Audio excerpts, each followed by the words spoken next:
checking out some of the biggest winners and losers from Broncos minicamp. But with the team on summer break, I thought we could do another summer of hot takes here on the channel. So, depending on what the high is in Denver each day, I'll give out a hot take at the end of each episode. So, make sure you stick around all the way through to see that day's hot take. But our first winner from Broncos minicamp, which wrapped up last week, quarterback Jarrett Stidham. We're going to talk about the quarterbacks today. How can we not talk about the quarterbacks? But I do think Jarrett Stidham comes out of the spring as a winner because he hasn't lost the starting job yet. Now, Sean Payton has not come out and said Jarrett Stidham is our starter, but they haven't just announced that Bo Nix is the starter, so I've got to assume that the incumbent will hold on to the job until told otherwise. I think Jarrett Stidham, through OTAs and minicamp, was probably the best quarterback of the three, and there are a lot of boots on the ground beat reporters that would agree with that.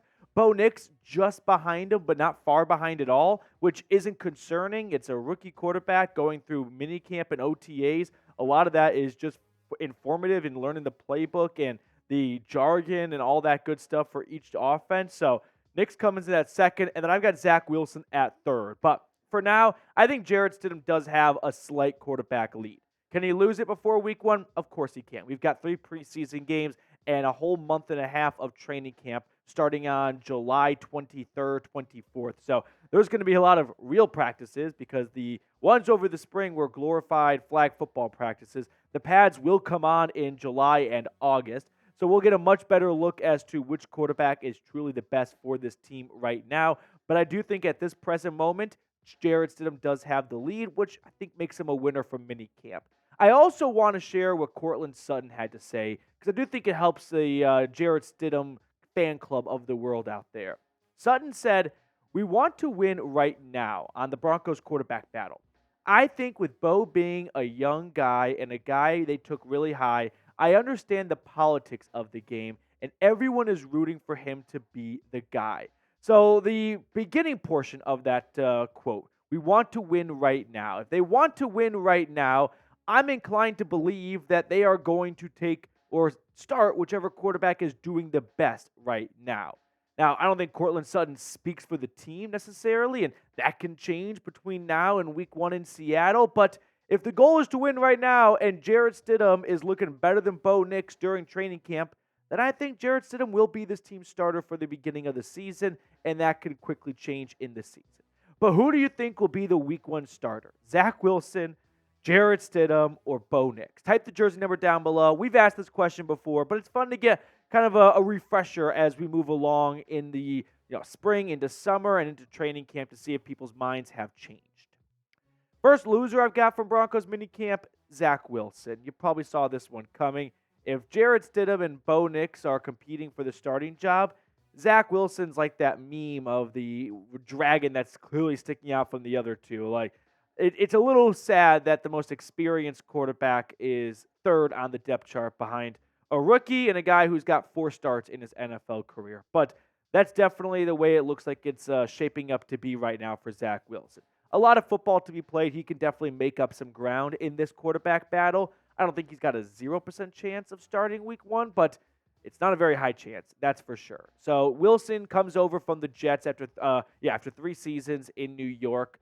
And they were 3 miserable seasons. I don't think we need to sugarcoat it or anything. It didn't go to plan for Wilson. It didn't go to plan for the Jets. There's blame to go around. But ultimately, I do think there is a good chunk of responsibility that has to be placed on Zach Wilson for just simply not living up to the second overall pick expectations and just not being smart with the football, holding on for it too long, turning it over too often, just not going through your reads correctly. There are a lot of things that Zach Wilson needs to work on, and he's in a good spot to do that with Sean Payton as his head coach. I think Zach Wilson will make this team's 53-man roster. I think the Broncos are going to carry 3 quarterbacks on that 53-man roster. One of the quarterbacks is a rookie, so when we're talking about watching film and getting ready for the game on Sunday, having a guy that's got 50-plus starts in the NFL can be beneficial in that role for a rookie who's got 0 starts in the NFL, because watching film in college football compared to the NFL, it's a whole different beast. Like college teams, they kind of get into their shells, they do what they do best, and then they just wash, rinse, repeat. NFL teams will adapt to their opponent each week. So that requires a lot more studying, and I think Zach Wilson Well, I'm not saying he's the greatest study buddy in the world. I do think with his experience and with the Broncos trading for him, they've got some level of investment to see it through, at least until the end of the 2024 season. We're going to look at our next winner in just a second, but we are closing in on 23,000 subscribers here at the Broncos Breakdown. It's really awesome to see how much this channel has grown throughout the offseason. So help us get there before training camp breaks ground. We are less than 400 subs away. So I invite anyone not subscribed to go ahead and do so today. It's completely free. I promise you won't regret it. Second winner, I'm going to go with running back Jaleel McLaughlin. We talked about him on, Thursday or Friday's video, surprise cut candidates, because Jaleel McLaughlin has outperformed Javonte Williams by some reports to the point where McLaughlin could actually be in consideration to be this team's starting running back. So for him to go from UDFA last year to RB1 just 12 plus months later, it's really, impressive to see. But there were reports that Jaleel McLaughlin ran with the first team offense. There's also reports that Zach Wilson ran with the first team offense. Do you notice a trend here? There was a rotation going on. So I'm not going to read too much into, McLaughlin's with the first team O. That means he's starting now. Now, if that was the case, Zach Wilson would be the team's starting quarterback. And sure, that might be something that NFL rumor Twitter accounts fall for, but you guys are smart enough to know that Sean Payton's doing a bit of a rotation right now. So I'm not going to put too much weight into McLaughlin's spot with the first team. That means we have a change at the running back position. No, I still think Javonte Williams is this team's starting running back going into the first week of the season. I don't believe that coming out of non-padded spring practices will result in a change in the depth chart. That's just too much of a knee-jerk reaction. I love Jaleel McLaughlin, though. Let me just get that out in the open right now. Highlight reel Jaleel was one of the most entertaining players on offense last season, and that's saying a lot for a guy that had 410 yards. Unfortunately, the bar wasn't too high, but he did make some pretty good, big, wild plays, especially in the red zone. But let's reevaluate this conversation when the pads come on, because during the spring, that usually is a time where some of the smaller, quicker, fast, agile players take advantage of the ability to not get tackled and to showcase their speed and quickness. Meanwhile, when the pads come on, that's when the bowling balls of the NFL start to dominate because they can run people over at the goal line, which probably isn't Jaleel McLaughlin's forte, so to speak. I do have to acknowledge, though, if Jaleel's a winner, I think that does put Javonte Williams as a slight loser. Even though I'm not buying much stock into the running back depth chart rumors from spring practices, I'm not going to put my head in the sand and completely ignore the fact that while Jaleel was running with the first team offense, there were reports that Javonte Williams was running with the third team offense. Clearly there is some level of insecurity in the coaching staff, maybe not big, but a tick where they want to see some different looks, even if it's just a healthy rotation, and that has bounced Javonte Williams from first to second to third team offense. Cecil Lammey, who does a great job of covering the team, he was quoted by saying, "The top Denver running back looks like Jaleel McLaughlin. Will Javonte Williams even make the team?" Look how far we've gone from could Javonte Williams lose his starting job to could Javonte Williams just lose his roster spot altogether. That to me seems like way too big of an overreaction. And come September, I don't think we'll be sitting around thinking, man, how did Javonte make this team? But I'm not going to quit on Javonte Williams just yet.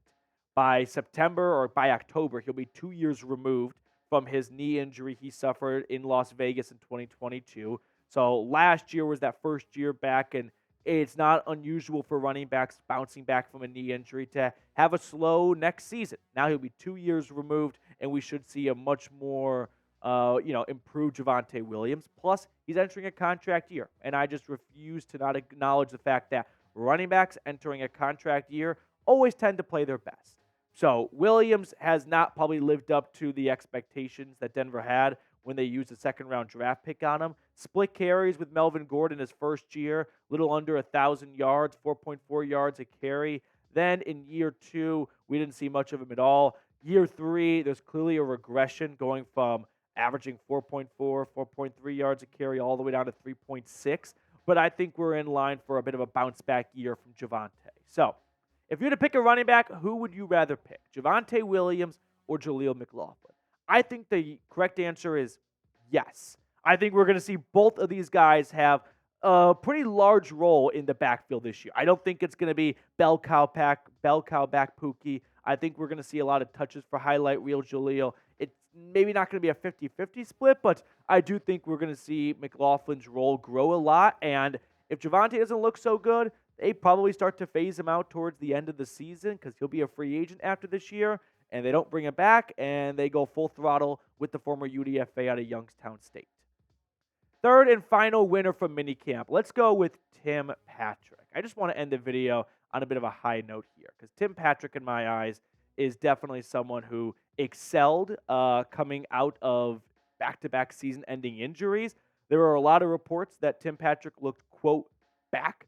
That's all I need to hear. Like, that right there is enough for me to go, all right, I can log off and have a good rest of my day. If Tim Patrick looks back, yeah, this Broncos offense, I think, is going to be a little bit further along than maybe even I would expect it to be for a rookie quarterback. But unfortunately, haven't seen Patrick the last 2 years, coming off back-to-back brutal season-ending injuries in August, a torn Achilles, a torn ACL. But when he tore his ACL, he was back on the field for the first day of training camp. And when he tore his Achilles now, he is back on the field for the first day of minicamp. So he's clearly kicking rehab's ass. That's awesome to see. And for the Broncos to get a back-to-back 700-plus yard receiver in the mix, I'm not going to say he's going to transcend this offense, but that's going to be a bigger boost than maybe your average NFL pundit would think. But the real test is, can Tim Patrick, A, stay healthy? I don't think we can take that for granted anymore. So let's hopefully check that box by week 1. And then 2, can he also stay at a high level for all 17 games? I'm not a doctor. I've never torn my ACL. I've never torn my Achilles. I'm not in the best shape of my entire life right now or in any NFL shape. But coming off back-to-back violent injuries like that, ACL, Achilles, it's not going to be easy for an athlete to stay at a high level from the first day of August to the last day of January, right? Any NFL player coming into a season healthy has a lot of wear and tear throughout the year. Add in the fact that this guy's coming off a knee and Achilles injury in the last 2 years, and don't you think that might kind of speed along some of the regression that inevitably almost all players go through throughout the NFL season with all the hits and the bumps and the bruises they pick up? So hopefully Tim Patrick can stay at a high level and on a good steady course for much of the year and doesn't regress quicker than other players do because he's also coming off a knee and an Achilles injury.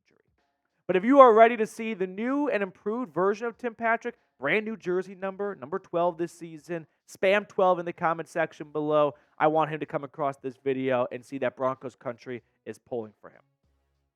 I told you guys at the start of the video, summer hot take season.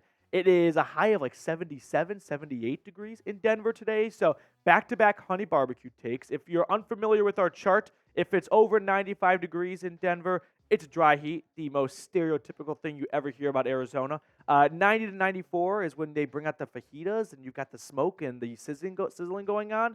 So not as hot as that one, but still going to be a pretty juicy Stephen A. Smith caliber take. 85 to 89 degrees when you get the golf tan lines going. 80 to 84 is when you're at a motel and they've got a hot tub, but it's basically just a big pool or big tub, I should say. And then 70 to 79 is my favorite wing flavor, honey barbecue. So my honey barbecue hot take, this one isn't supposed to be, earth-shattering hot take caliber takes here. Bo Nix will be the starter before October. I do think there's a good chance that Jarrett Stidham could open up the season as the starter, and I think the Broncos are just going to be looking for an excuse to pull him and insert Bo Nix the moment that Jarrett Stidham makes a mistake. So for me, I would be surprised if Bo Nix is not the starter when the calendar turns over and October rolls around.